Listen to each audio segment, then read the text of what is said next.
Thank you, Nancy. Thank you. Thank you. Thank you so much.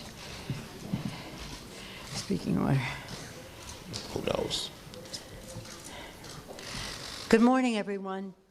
Thank you for being here.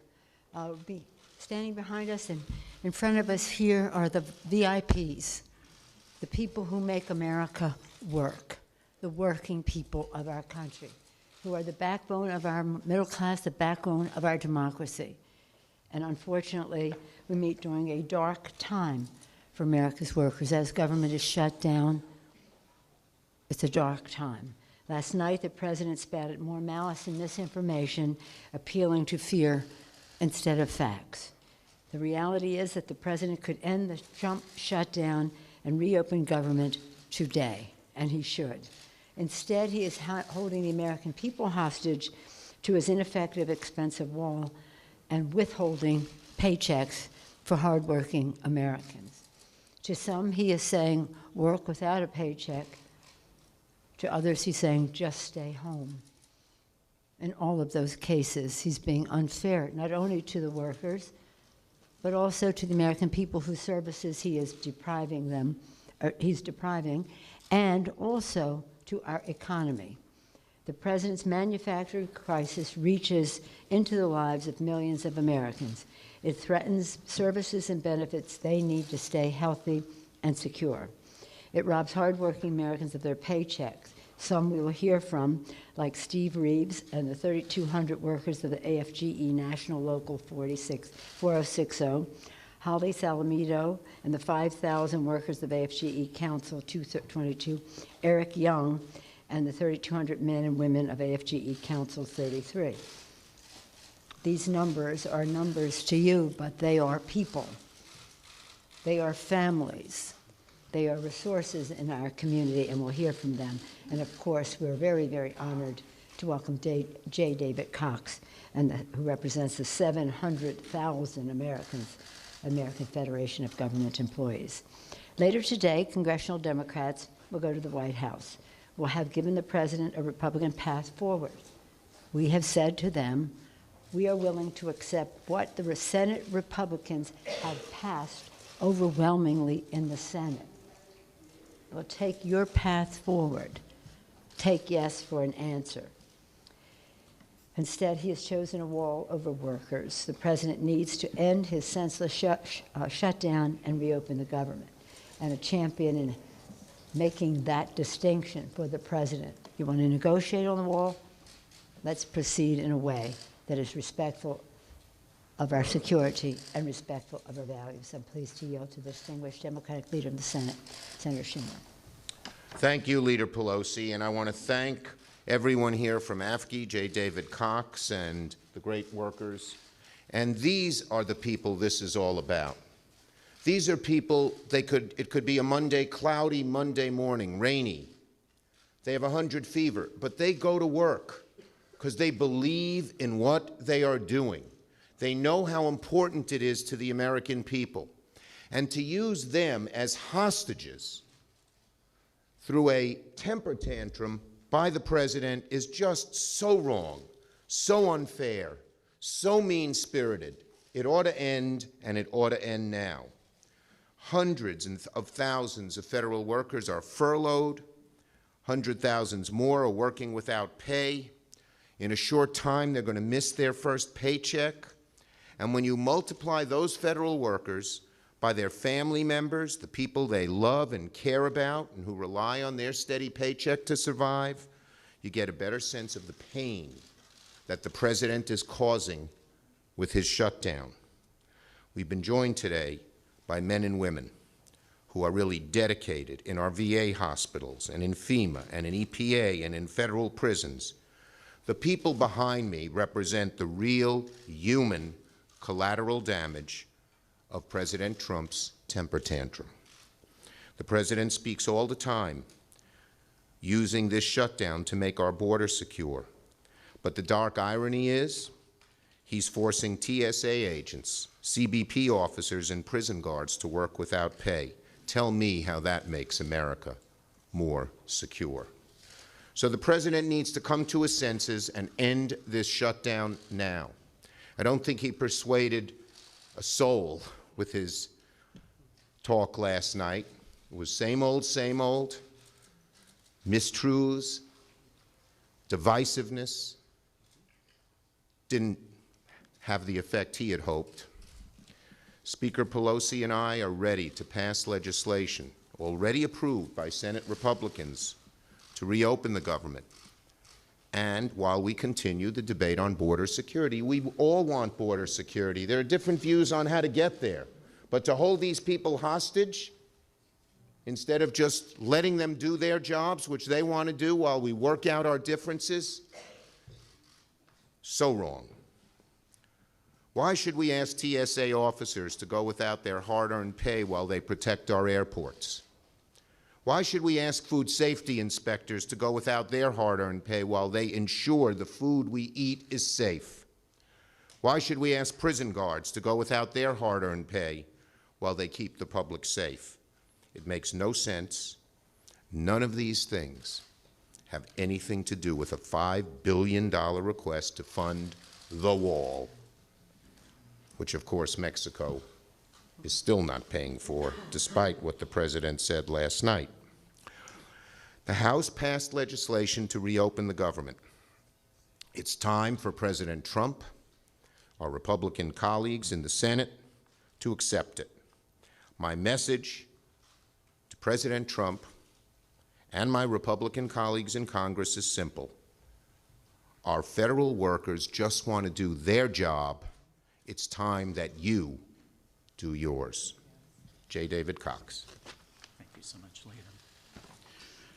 Good morning, and I truly want to thank Speaker Pelosi and Leader Schumer for inviting us here today. Federal employees are absolutely, completely, and without reservation opposed to this government shutdown lockout, and it is a lockout, brothers and sisters. Whether we're being forced to work without pay or locked out of our jobs and prevented from going to work, we want this shutdown lockout to end this very minute. We don't just oppose it because we're not getting paid, but that would be reason enough. We don't just oppose it because we're being kept from doing our jobs on behalf of the American citizens, but that would be enough. We don't just oppose it because it makes a mockery of our democracy and our government, but that too would be reason enough. We oppose it for all those reasons plus another very important reason. One, we oppose being held hostage. We oppose being collateral damage. We oppose the use of extortion instead of reasoned debate. We oppose politicians who think so little of us, our work, and the institutions of government that they think nothing of bringing whole government departments to their knees. Let's be vigorous in the debate over budgets and taxes and spending and border security. The Senate is the greatest deliberative body in the world, and so is the House. Oh, Madam Speaker, I was getting there. But let everyone make their best arguments. Try to persuade people. That's our system of government. That's the system of checks and balances in our government. But do not hold the government hostage.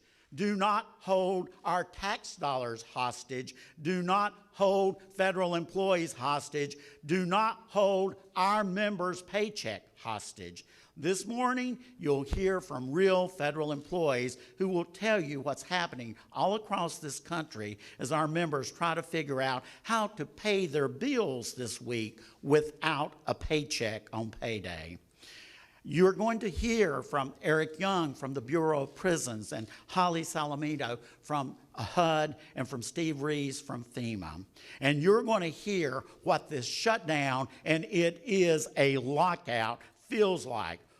what the damage it's doing to real people whose average take-home pay is $500 a week.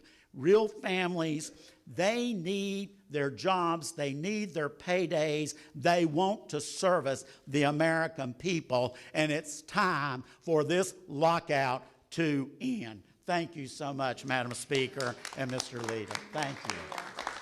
Eric Young with our Council of Prison Locals. Good morning.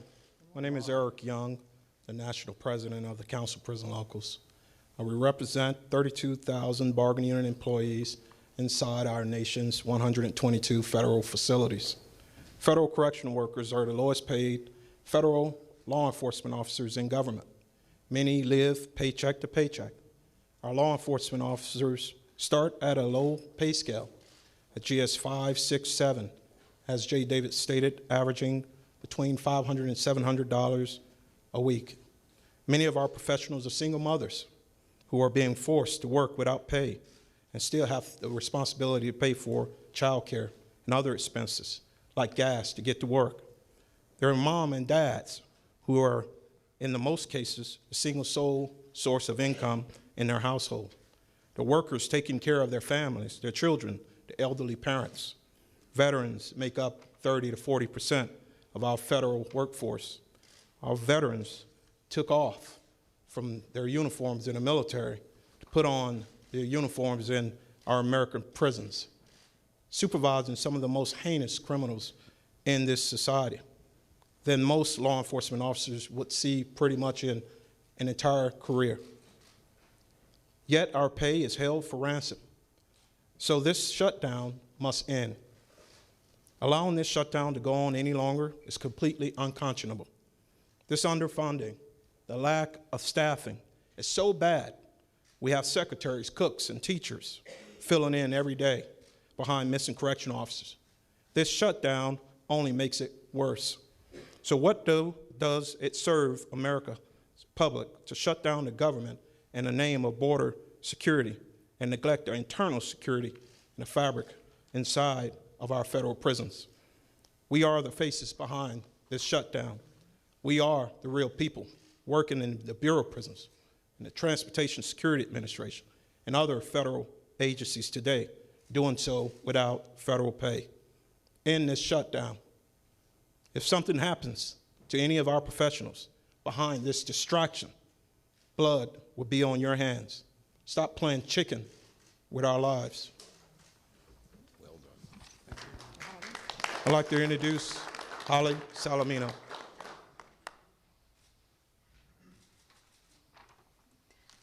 My name is Holly Salamito, and I serve as the president of AFGE Council 222, representing more than 5,000 employees across the country who work at the Department of Housing and Urban Development.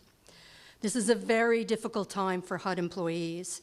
Many HUD employees, some of whom earn between $40,000 and $50,000 a year, live paycheck to paycheck. Employees can't make their car payments. They can't pay their daycare providers. If you don't pay your daycare provider, you lose your slot, and that is serious business. With the length of time this shutdown has gone on, people are going to start missing their mortgage payments, which could affect their credit rating. These financial impacts are serious and long-lasting. We've asked employees to share some of their financial difficulties, but in many cases they're embarrassed or ashamed to publicly disclose that they live paycheck to paycheck. In addition to federal employees, the people that HUD serves are impacted. HUD's mission includes serving some of the poorest people in America. I am told that building inspections are not taking place. HUD has oversight responsibility for public housing authorities, and if there's a problem, there's no one at HUD to call. In some cases, people are facing eviction. The repercussions of this shutdown are real, and we need Congress to reopen the government immediately. Thank you. Well done. Thank you, Mr. Holly. Reeves from FEMA.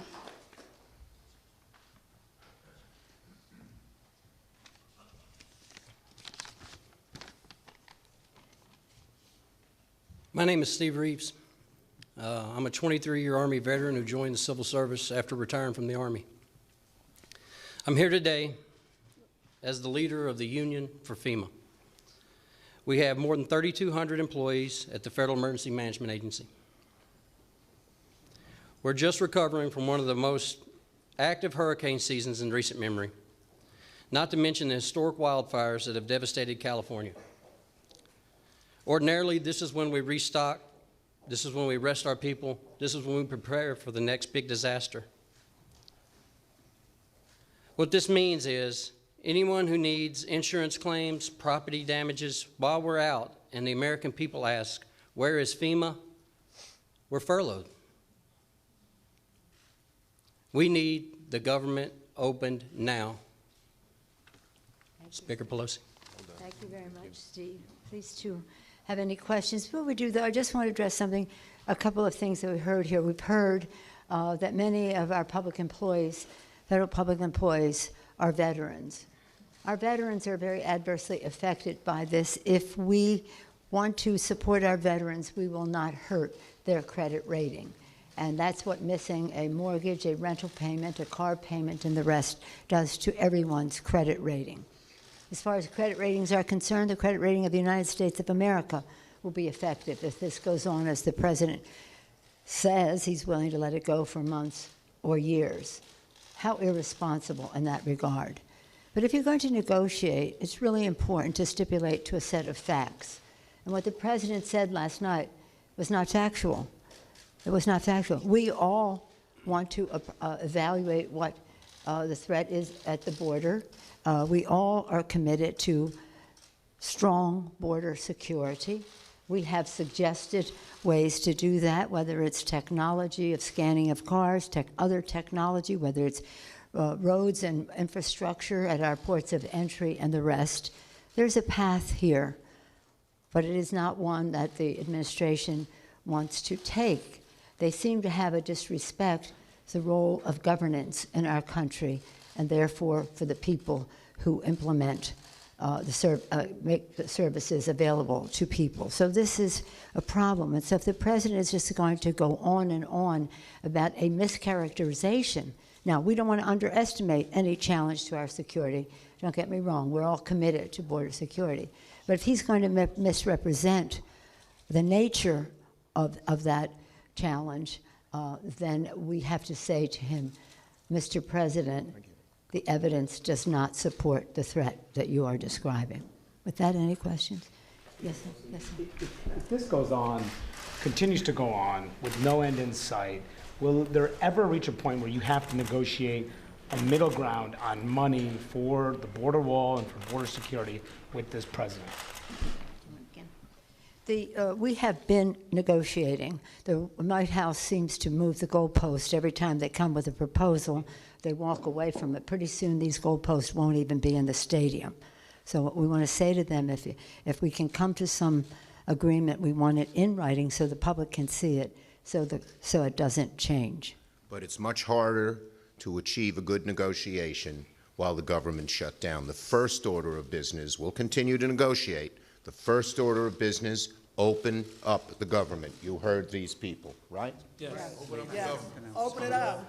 Are you open to a middle ground on money for Next the wall? question. Leadership, we are seeing a growing number of Republicans saying that they do support your plan to reopen the government. Do you think you can get enough members from the other side of the aisle to force the Republicans' hand to act on this?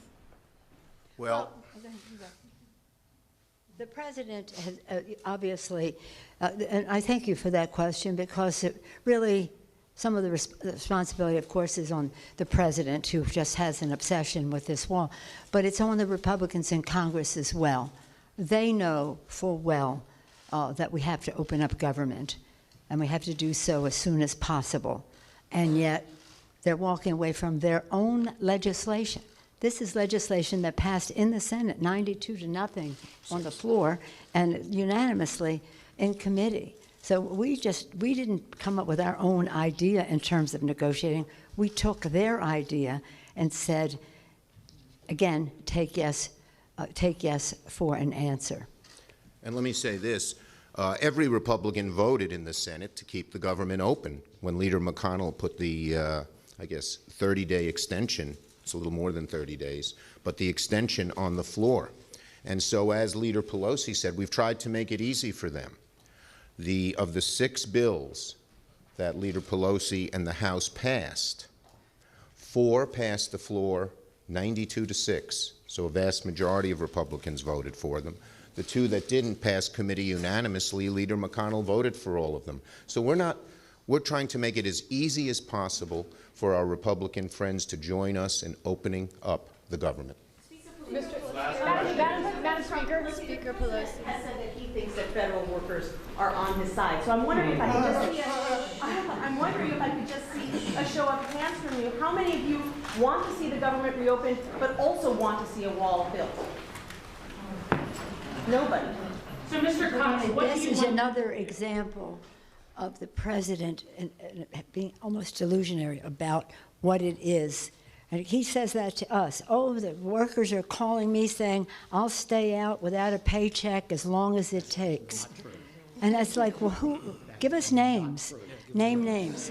But the fact is, it's not right. The federal workers are as much for President Trump's position on shutdown and the wall as the 4 past presidents were. Thank you. Give a response to Trump on wildfire aid. Do you think you can find a compromise with just We give you back to the mic. Looking at right for U.S. News and We give you Part of what he thinks as a California of the irresponsible coup that the president put out there of wildfires, and that he's going to withhold the need of California. That's comment from here from California.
One of a number of briefings from Democratic leaders this morning. Find the others at cspan.org. The House returning in about a half an hour. They'll begin consideration of 4 spending bills to reopen the government. First, the rule for those measures, and later they'll take up the financial services bill, which includes funding for the Treasury Department, the SEC, and money for the IRS. The House live at noon Eastern